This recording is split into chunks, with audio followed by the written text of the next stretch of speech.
I'm Carrie Bramen, Professor of English and Director of the Gender Institute here at UB, and it's wonderful to see you this morning on a Friday morning here for what will be a wonderful day of lectures and discussion and debate.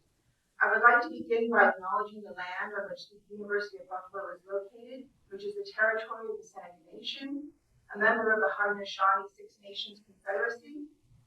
This territory is covered by the Dish with One Spoon Treaty of Peace and Friendship from 1701, a pledge to peaceably share and care for the resources around the Great Lakes. It is also covered by the 1794 Treaty of Canandaigua between the United States government and the Six Nations Confederacy, which further affirmed Haudenosaunee land rights and sovereignty in the state of New York.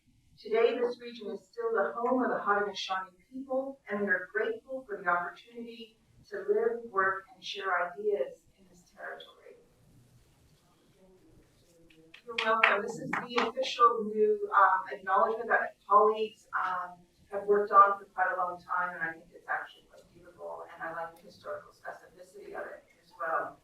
Given the theme of today's symposium on the centennial of the ratification of the 19th Amendment, I would be remiss not to acknowledge the centrality of the Haudenosaunee women and culture on 19th century feminism in central and western New York. Besides the fact that Seneca Falls is also in Haudenosaunee territory, Lucretia Mott, Elizabeth Cady Stanton, and Matilda Jocelyn Gage in particular all had a personal connection to the Six Nations. In fact, after Gage was arrested in 1893 for simply voting in a school board election, she was adopted into the Wolf Clan of the Mohawk and given the name Caroline Hawi, which means sky carrier, or she who holds the sky. To find out more about the topic, I recommend the work of Sally Roche-Wagner, who will be speaking at the League of Women Voters 19th Amendment Centennial event on August 22nd. At Damon College. I hope that you'll be able to make it. There's postcards on the table outside. And it's wonderful to see some of the organizers for that event here today. One of the real pleasures of being director of the Gender Institute is to go from imagining an event to actually seeing it happen. And consequently, I'm delighted to welcome our speakers today, including our afternoon panelists from Erie County and all of you who are here in attendance. I'm also grateful to Juanita Perez-Williams for her insightful words last night after the screening of the documentary Knock Down the House at Buffalo State College, hosted by Ms. Goldman. It was terrific. These events began as an idea, but they took months of planning. The Baldy Center at the UB Law School awarded us a conference grant, and I'm very grateful to them, and especially Carolyn Funk, who helped coordinate many of the details. Second, I want to thank one of my favorite collaborators, Karen King, Commissioner of Public Advocacy for Erie County and the Executive Director of the Erie County Commission on the Status of Women. And as many of you already know, Western New York has one of the most vibrant commissions on the status of women, thanks in large part to Karen's hard work, so thank you. The origin of this event was a reading group on women's suffrage that was supported by the Humanities New York grant and hosted by Shannon Risk, a historian at Niagara University, and which included a truly interdisciplinary group of faculty, including Susan Kahn in history, Laura Rausch in biology, Arabella Lyon in global gender and sexuality studies, and faculty from the law school as well as School of Education.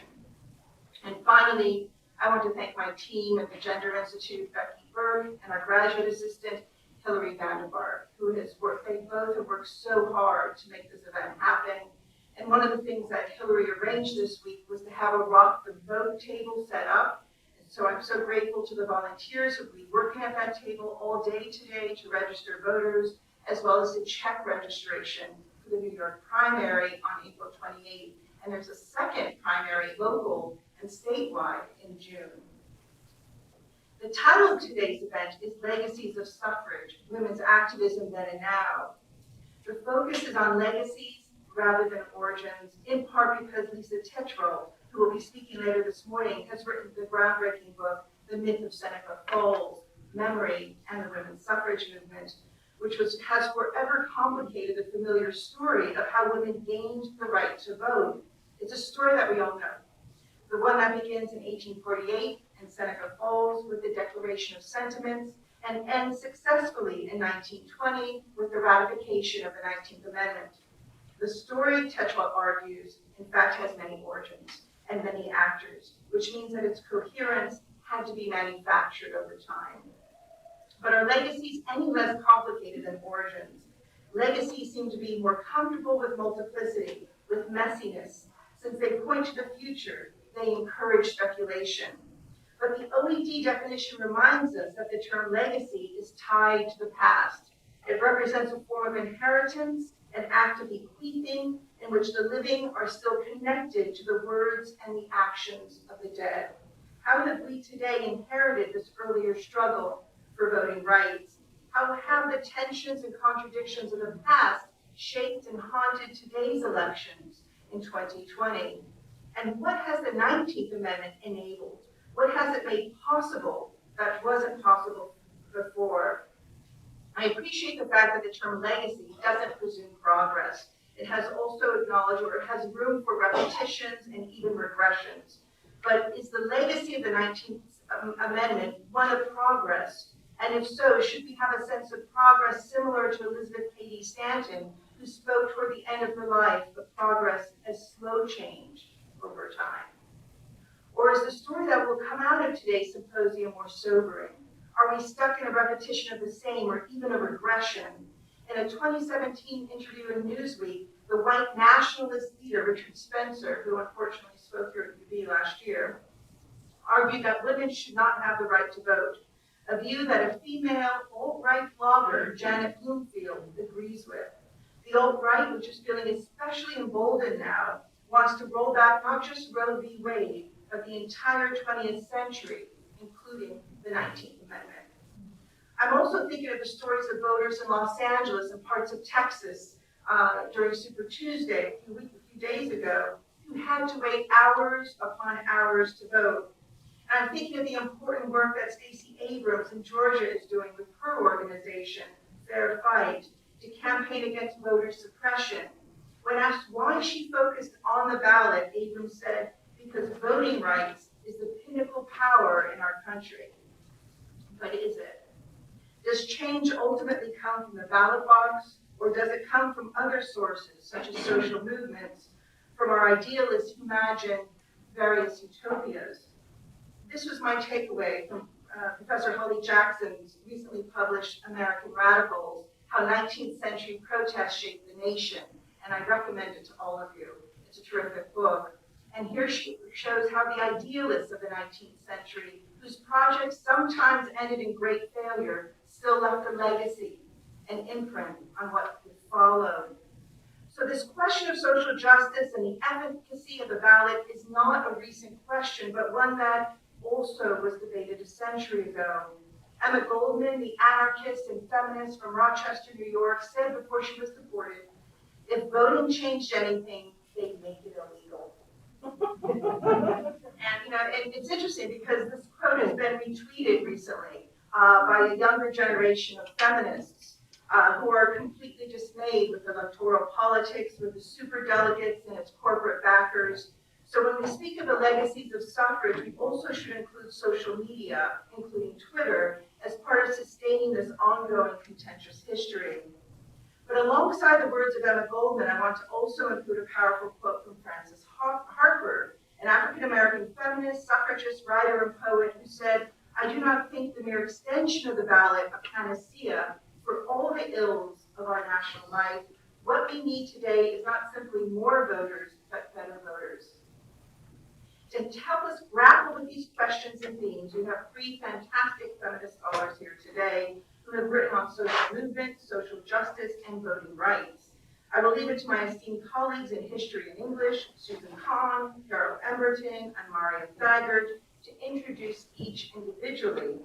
But I want to briefly sketch out the trajectory of today's event and then hand it over to Susan Kahn. Professor Holly Jackson will start us off by looking at the historical debates and social movements that made voting rights central to our understanding of democracy. Next, after a brief coffee break, Professor Lisa Tetrault will turn to the unfinished history of the 19th Amendment.